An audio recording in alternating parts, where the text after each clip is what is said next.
I saw therapists, I saw psychiatrists, and I got peer support, and I eventually got better, and I decided I wanted to give back and help others. So eventually, it was a long process, I became a psychiatrist. And then I decided wanted to come out and publicly disclose that, because it took a long time for me to decide that, and I carefully weighed whether I really wanted to do it or not. But I thought it might help other people feel more safe in talking about the issues they were having, and to be able to ask for help too. So they would have, I guess you could say, better access to services, because they would be willing to ask for help.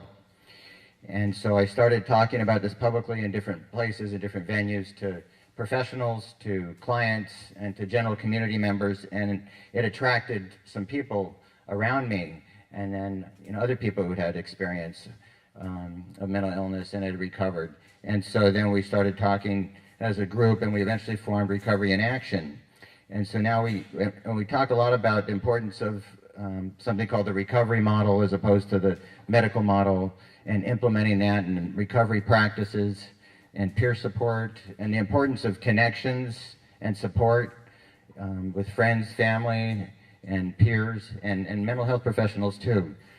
And the importance of a real connection, a healing connection with the mental health professional, not just a real quick thing and then you're out the door. And also the importance of psychosocial and spiritual approaches in the process of recovery.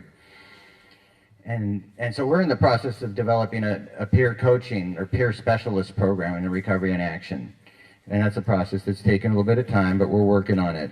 And I just wanted to make a brief preview of Dr. Dorman and Kathy Penny's, what I imagine they're probably going to talk about a little bit. So Dante's Cure was about their relationship, and then the gaining of trust that Miss Penny had to gain in Dr. Dorman over a period of time. It took, my understanding is that there was at least 2 or 3 years where he met with her every day, or 5 days a week for about an hour each time. And then there was often long periods of silence in that. And somehow, I guess she was having symptoms, what we would call symptoms, and hallucinations and delusions, and withdrawn into herself.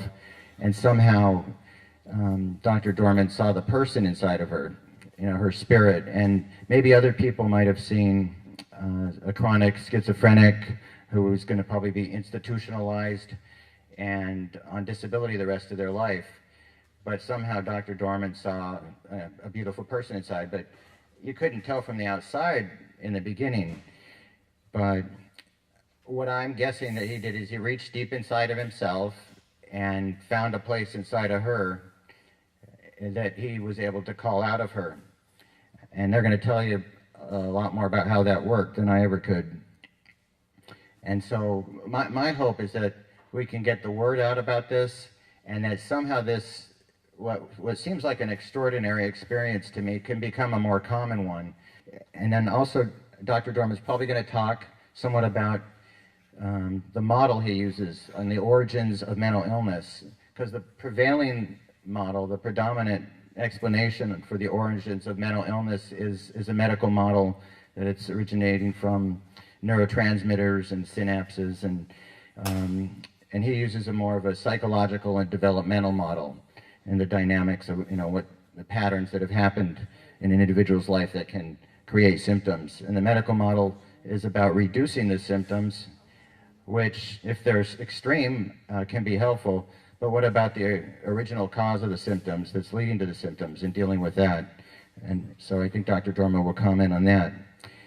So without any further ado, I'm going to introduce Dr. Daniel Dorman. He's a psychiatrist and the author of Dante's Cure. And he actually had about a few years of training. He completed a fellowship in neurophysiology and brain neurophysiology, and he did some research. And then after that, he got his training as a psychiatrist at the UCLA Neuropsychiatric Institute.